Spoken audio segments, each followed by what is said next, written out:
Todos los días nos codeamos con personas desesperadas, personas solitarias, dolorosas. Puede que ni siquiera seamos conscientes del camino que están recorriendo. A veces nos damos cuenta, pero a menudo no. Tal vez estamos demasiado ocupados, preocupados o abrumados por interesarnos en lo que le está pasando a otras personas. Para ser sincero, muchos días podríamos ser esas personas. Podríamos ser los desesperados, los que sufren, los solitarios.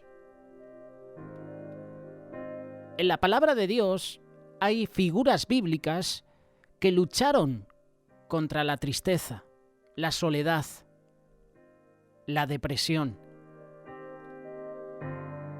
Aunque la Biblia no usa la palabra depresión, excepto en algunas traducciones y versos, a menudo se hace referencia con otras palabras similares como abatido, corazón roto, miserable, desesperación, luto.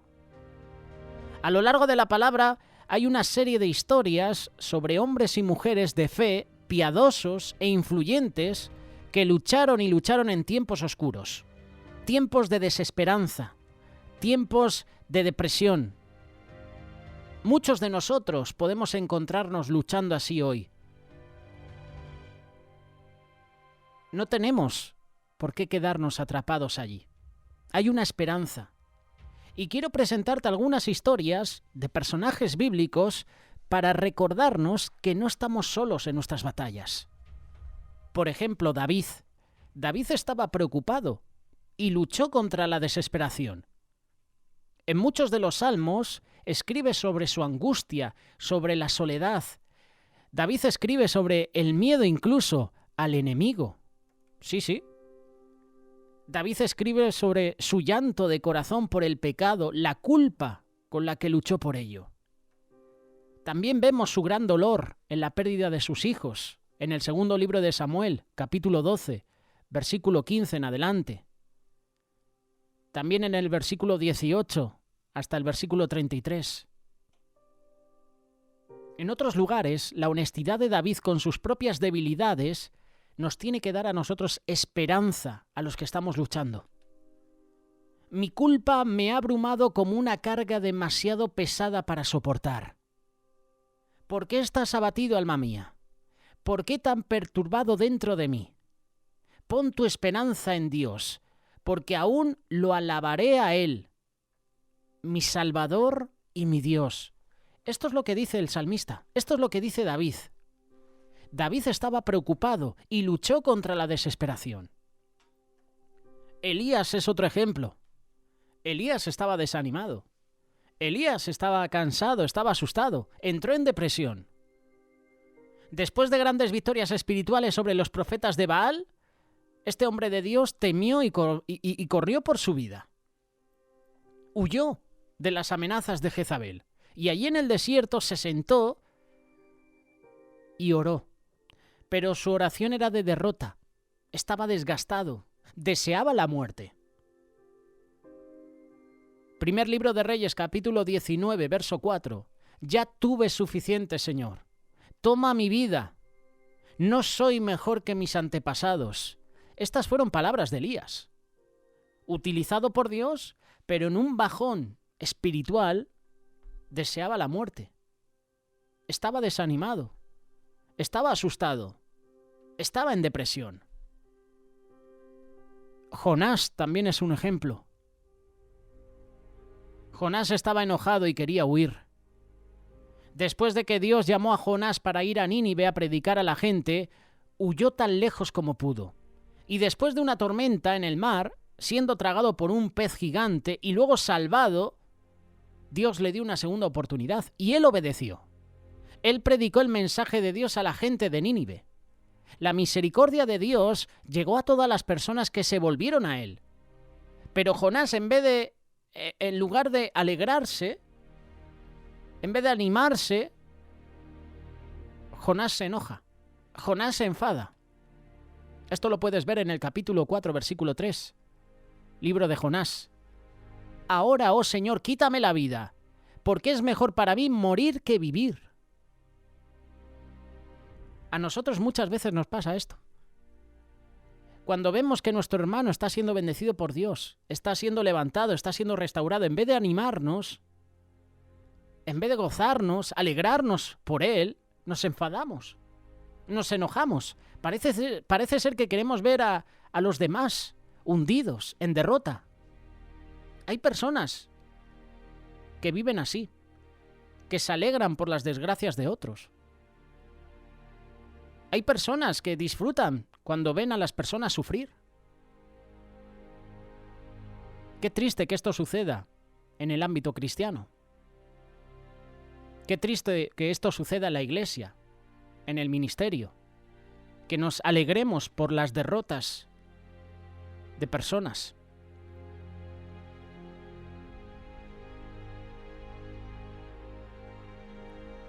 Hay muchas personas que festejan las derrotas de otros porque no tienen victorias propias. Esto sucede mucho en el fútbol. Celebramos derrotas de los demás porque no tenemos victorias nosotros. Jonás, incluso después de que Dios se acercó con gran compasión, Jonás responde así a Dios: estoy lo suficientemente enojado como para morir. Jonás capítulo 4, versículo 9. En un versículo deseando la muerte y 5 versículos después cambiando un poquito ese enfado, ¿no? Todo por el enojo. Todo por enfadarse. Jonás estaba enojado. Jonás huyó de la presencia de Dios. Job también sufrió grandes pérdidas. Job sufrió devastación, enfermedades físicas, lo perdió todo. Este hombre justo, además justo hombre de Dios, perdió literalmente todo. Tan grande fue su sufrimiento y tragedia que incluso su propia esposa dijo: ¿aún retienes tu integridad? Maldice a Dios y muérete. Otras traducciones dicen esto: ¿sigues aferrándote a tu integridad? Maldice a Dios y muere. Job sufrió grandes pérdidas. En ese momento había perdido a su esposa. Qué triste es que tengas una esposa o un esposo así.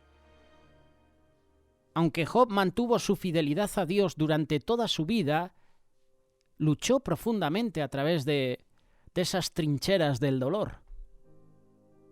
Job capítulo 3, versículo 11. ¿Porque no perecía al nacer y morir al salir del útero?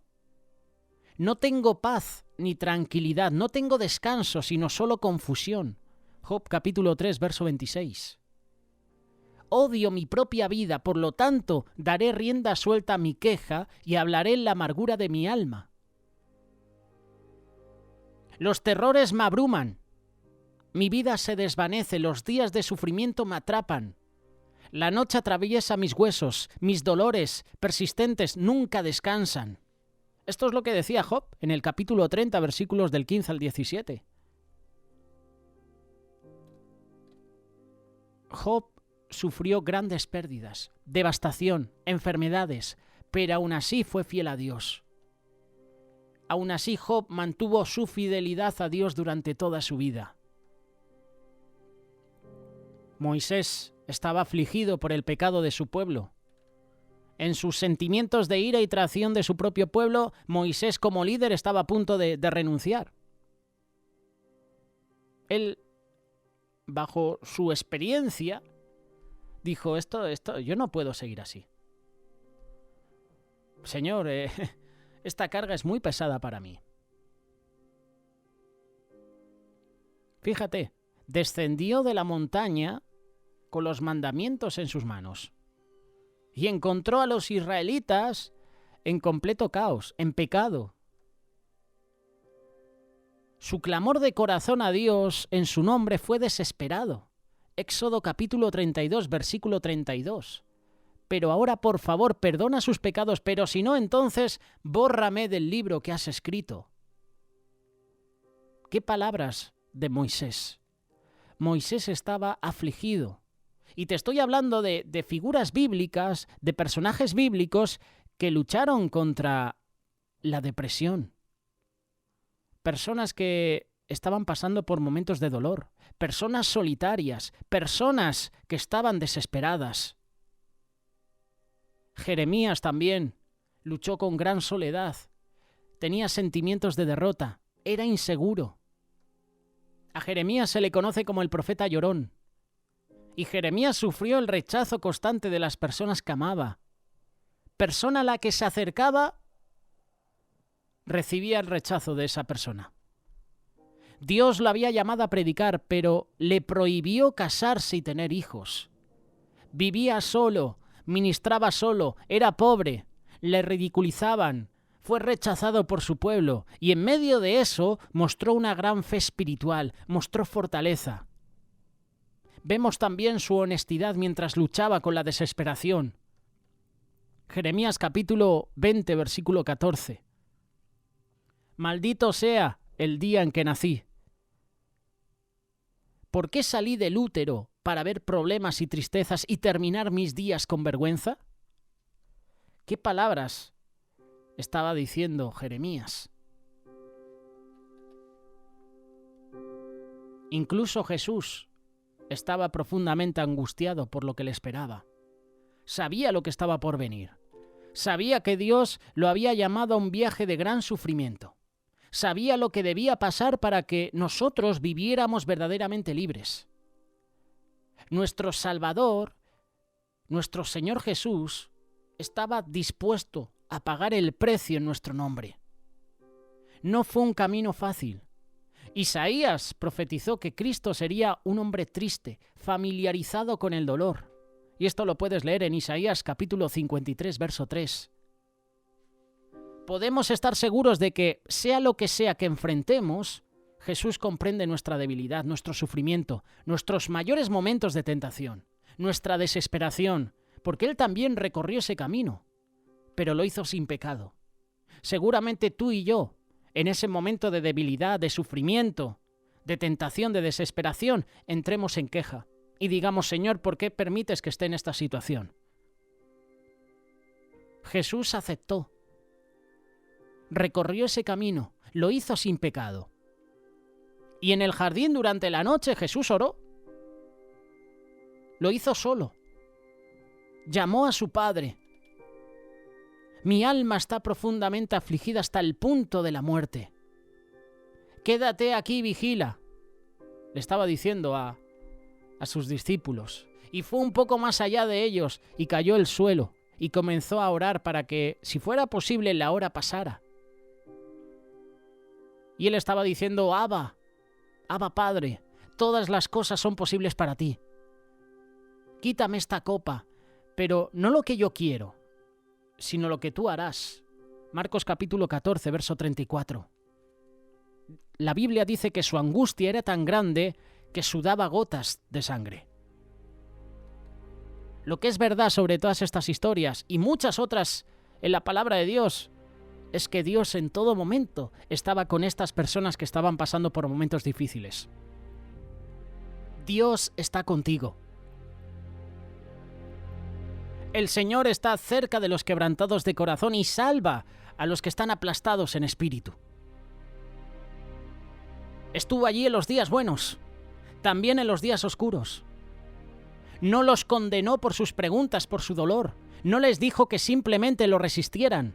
Extendió la mano hacia su pozo más profundo, a ese pozo de sufrimiento, y los levantó. Dios cada día muestra compasión. Dios cada día ofrece misericordia. Dios cada día trae esperanza. Y hoy en día trabaja de la misma manera. Nuestro mundo necesita desesperadamente personas que brinden alegría, personas que brinden esperanza. Aquellos en nuestras vidas que nos van a ayudar, que nos van a recordar qué es la verdadera gracia y dónde se encuentra la verdadera gracia. La mayor verdad es esta: tenemos un Salvador que comprende nuestro dolor, que conoce cada debilidad, cada dolor y se extiende con compasión y con esperanza. Él te sana, Él es tu Redentor, Él es tu restaurador, Él es tu amigo.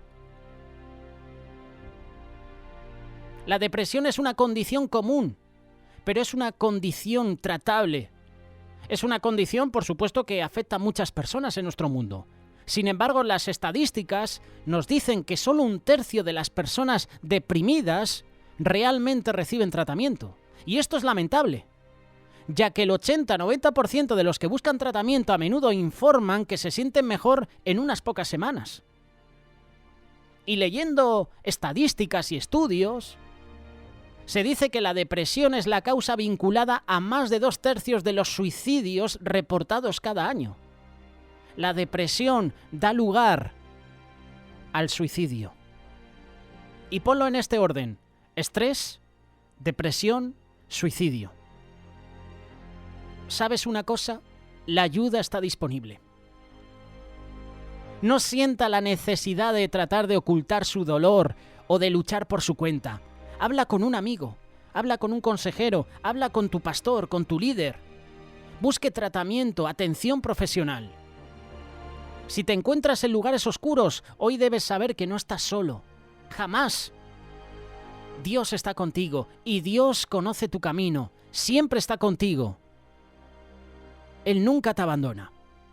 Nosotros podemos abandonarnos entre nosotros, pero Dios nunca abandona.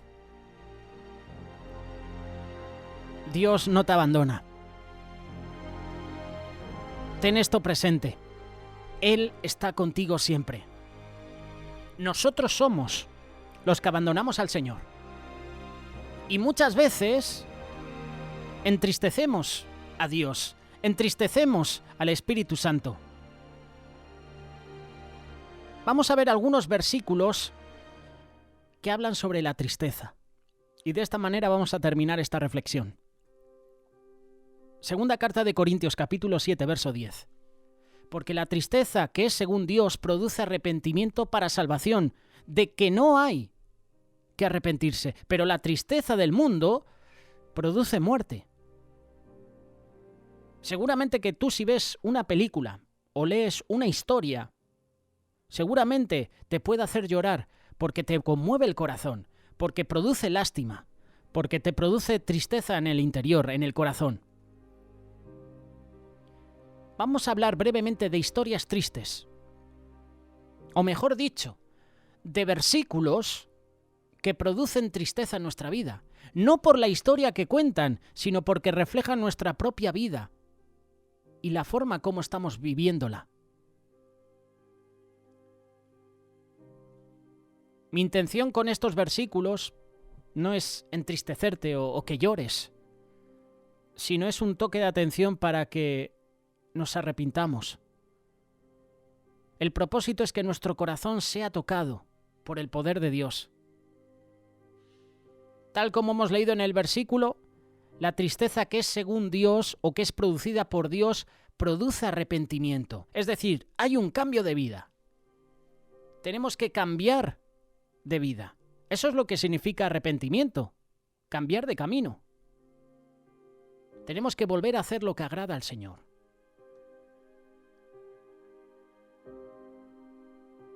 Hay muchas veces que le quitamos la paciencia a Dios, por decirlo de alguna manera. Segundo libro de Crónicas, capítulo 36, verso 15 y 16. Y Jehová, el Dios de sus padres, envió constantemente palabra a ellos por medio de sus mensajeros, porque él tenía misericordia de su pueblo y de su habitación. Mas ellos, versículo 16, hacían escarnio de los mensajeros de Dios y menospreciaban sus palabras, burlándose de sus profetas, hasta que subió la ira de Jehová contra su pueblo y no hubo ya remedio. La paciencia de Dios se puede agotar. Yo entiendo por esta parte final que la paciencia de Dios se agota. Ya no hubo ya remedio. Y no hubo ya remedio, así dice la palabra de Dios. El reino de Judá, es decir, el reino del sur en Israel, tuvo reyes malvados, idólatras, rebeldes, y Dios mandó profetas. Envió a Jeremías, a Isaías y a otros más para llamarlos al arrepentimiento, para llamarlos a volver al camino de Dios. Él tenía misericordia de su pueblo, pero su pueblo, sus reyes, en lugar de arrepentirse, en lugar de aceptar la reprensión del Señor, menospreciaron y se burlaron de sus profetas. Una y otra vez el Señor los buscó y les habló, pero ellos no quisieron obedecer la palabra de Dios, hasta que le colmaron la paciencia, como se suele decir hoy en día. Hasta que la ira de Dios fue derramada sobre su pueblo y no hubo ya más remedio. Dice la palabra que hacían escarnio de los mensajeros de Dios, menospreciaban sus palabras, se burlaban de sus profetas, hasta que subió la ira de Jehová contra su pueblo y no hubo ya remedio. Que esto no pase con nosotros, que no le agotemos la paciencia al Señor, que llegará un momento en que la paciencia del Señor se agote y diga hasta aquí, ya no hay más, se acabó la gracia, se acabó la misericordia. Que no suceda eso con nuestra vida. Aprovechemos ahora que tenemos tiempo para humillarnos, para confesar a Dios nuestros pecados, para arrepentirnos, para volver al camino del Señor. A lo mejor mañana es demasiado tarde. No digas mañana lo haré, mañana es otro día, mañana tendré tiempo para arrepentirme. Cuidado, porque si esa es tu mentalidad, a lo mejor no llegas a mañana. Traslademos este versículo a nuestra vida. ¿Cuántos de nosotros estaremos con la misma actitud del reino de Judá? Sabiendo que hay cosas en nuestra vida que al Señor no le agradan, pero no queremos atender a su palabra. El Señor cada día trata de hacernos entender por medio de su palabra, por medio de un mensaje, por medio de una reflexión, de un audio, de una palabra en un culto.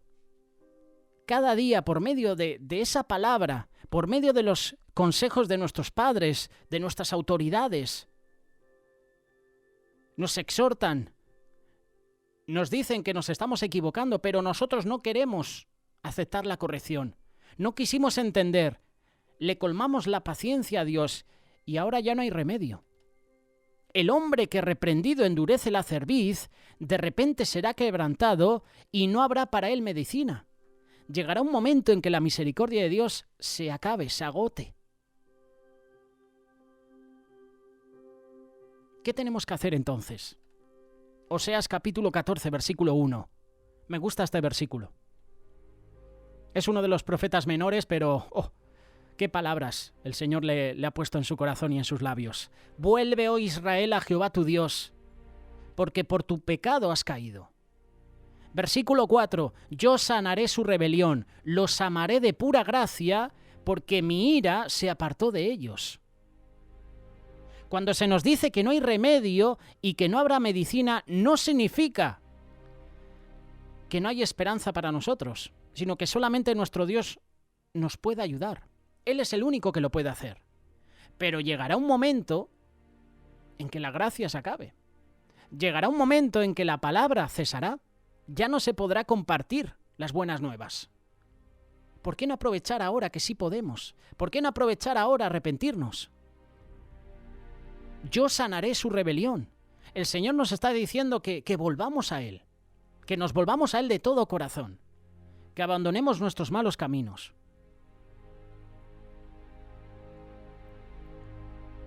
Hemos hablado hace unos minutos sobre Jeremías. Te invito a que abras el capítulo 52 si tienes una Biblia, si no, cuando llegues a casa. Libro de Jeremías, capítulo 52, versículo 3 en adelante, habla de amigos. ¿Dónde están tus amigos? Y a causa de la ira de Jehová contra Jerusalén y Judá, llegó a echarlos de su presencia. Y se rebeló Sedequías contra el rey de Babilonia. Y aconteció por tanto a los 9 años de su reinado, en el mes 10, a los 10 días del mes, que vino Nabucodonosor, rey de Babilonia, él y todo su ejército contra Jerusalén, y acamparon contra ella. Y de todas partes edificaron contra ella baluartes. Y estuvo sitiada la ciudad hasta el 11º año del rey Sedequías. En el mes 4, a los 9 días del mes, prevaleció el hambre en la ciudad hasta no haber pan para el pueblo.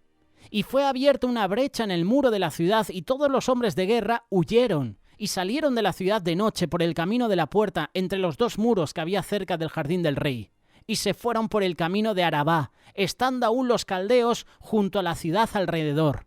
Y el ejército de los caldeos siguió al rey, y alcanzaron a Sedequías en los llanos de Jericó, y lo abandonó todo su ejército. Entonces prendieron al rey y le hicieron venir al rey de Babilonia, a Ribla, en tierra de Hamat, donde pronunció sentencia sobre él. Tal como hemos dicho en el punto anterior, por su soberbia, por su idolatría en el reino de Judá, el pueblo fue sitiado, el pueblo fue conquistado por el rey Nabucodonosor. El rey de Judá en ese momento era el rey Sedequías, y en el momento que se abrió la brecha en el muro de la ciudad, en el momento que el ejército babilonio entró en Jerusalén, el rey trató de huir. Qué tristes las palabras que nos menciona el versículo 8 que acabamos de mencionar. Lo abandonó todo su ejército. Aquellos que le prometieron fidelidad hasta la muerte, aquellos que estaban para estar con él en los momentos más duros, le dieron la espalda, lo abandonaron. Los discípulos hicieron esto con Jesús. En el momento más oscuro, en el momento más duro de la vida de Jesús, lo abandonan. Pedro le niega 3 veces. Judas le traiciona.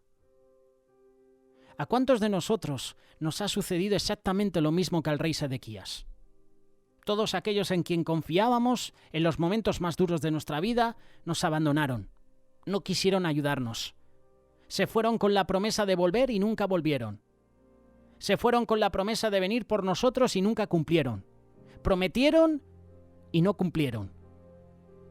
Prometieron estar con nosotros y no fue así. Muchas veces nosotros también prometemos esto al Señor.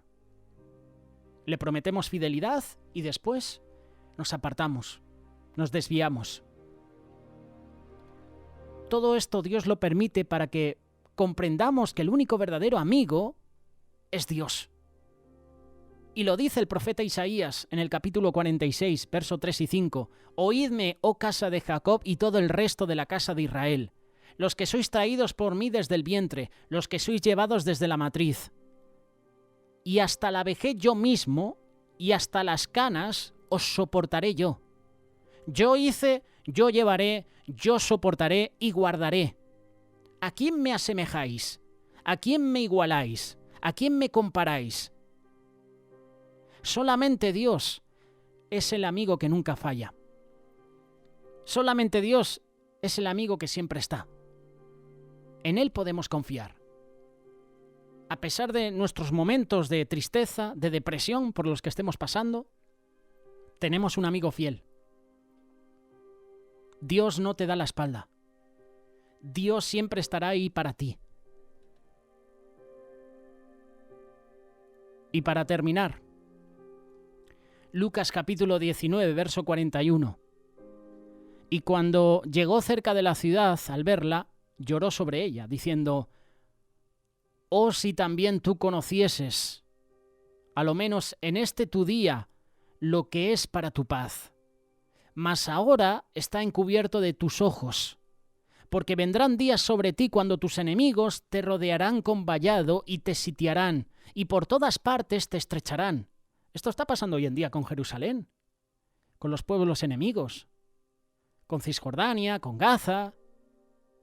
Todos esos enemigos que están alrededor de Israel sitiándola.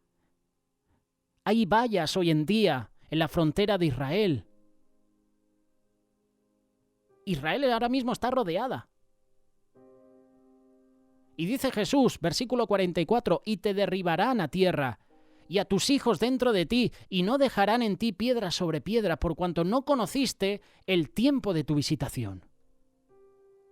Jesús lloró sobre la ciudad de Jerusalén, viendo el futuro de lo que venía sobre ella, por no haber reconocido a su Mesías. Y muchas veces nosotros no reconocemos que el Señor nos está buscando. Muchas veces nosotros no reconocemos a Jesús como Dios, no reconocemos las bendiciones de Dios en nuestra vida. Dios estaba buscando a su pueblo por medio del Verbo hecho hombre, pero el pueblo, por su religiosidad, por su legalismo, por su pecado, no lo reconoció, lo rechazaron, lo mataron. Y qué duro es rechazar a Dios. Ay de los que rechazan a Dios. Más duras van a ser las consecuencias de hacerlo. Muchos, al igual que el pueblo de Israel, no hemos reconocido o no queremos aceptar que Dios está buscándonos, que Dios está llamándonos. No queremos reconocer que Dios tiene un plan para nuestra vida. Queremos seguir en nuestro mundo, en nuestro pecado. ¿Qué tenemos que hacer? Isaías da la respuesta. Buscad a Jehová mientras pueda ser hallado. Llamadle en tanto que está cercano. Deje el impío su camino y el hombre inicuo sus pensamientos y vuélvase a Jehová, el cual tendrá de él misericordia, y al Dios nuestro, el cual será amplio en perdonar. Isaías nos está diciendo, déjate encontrar por el Señor. Busca a Jehová mientras pueda ser hallado. Búscale. Jeremías capítulo 8, verso 20 dice, pasó la siega, terminó el verano, y nosotros no hemos sido salvos. ¡Wow! ¡Qué versículo!, ¿verdad? Pasó la siega, terminó el verano, y nosotros no hemos sido salvos. Hay muchos que piensan que siempre habrá otra oportunidad. Pensamos que mañana podremos hacerlo, pero quizás para algunos ya no hay un mañana. Ya pasó su niñez, pasó su adolescencia, su juventud. A lo mejor has llegado a tu edad adulta y quizás a la vejez y aún no has querido recibir en tu vida la salvación del Señor. Y ya anciano, ya en la vejez no puedes decir, mañana podré tener un encuentro personal con Dios. Mañana a lo mejor no estás. Hoy Dios nos está recordando, en tiempo aceptable te he oído y en día de salvación te he socorrido. He aquí ahora el tiempo aceptable, he aquí ahora el día de salvación. Hoy es día de salvación, hermano. ¿Estás pasando por depresión? ¿Estás abatido, estresado, agobiado? ¿No tienes fuerzas? Acude a Jesús hoy. Invita hoy a Cristo a tu vida. Como dice Pablo en esta segunda carta de Corintios, capítulo 6, versículo 2, hoy es día de salvación. Y como siempre decimos, no dejes para mañana lo que puedes hacer hoy. Hoy es día de salvación. Pon tus cargas, tus preocupaciones en las manos de Dios. Pon tu vida en las manos de Dios. Búscale ahora. Ahora que puedes, hazlo. No vaya a pasar, como hemos leído en este capítulo 8 de Jeremías. Pasó la siega, terminó el verano y nosotros no hemos sido salvos. No pienses que mañana tendrás una nueva oportunidad. A lo mejor mañana no estás. Hoy es el día. Hoy es el día para humillarnos. Hoy es el día para pedir perdón a Dios. Hoy es el día para aceptar a Jesús en nuestra vida. No lo dejes para mañana. A lo mejor mañana es demasiado tarde.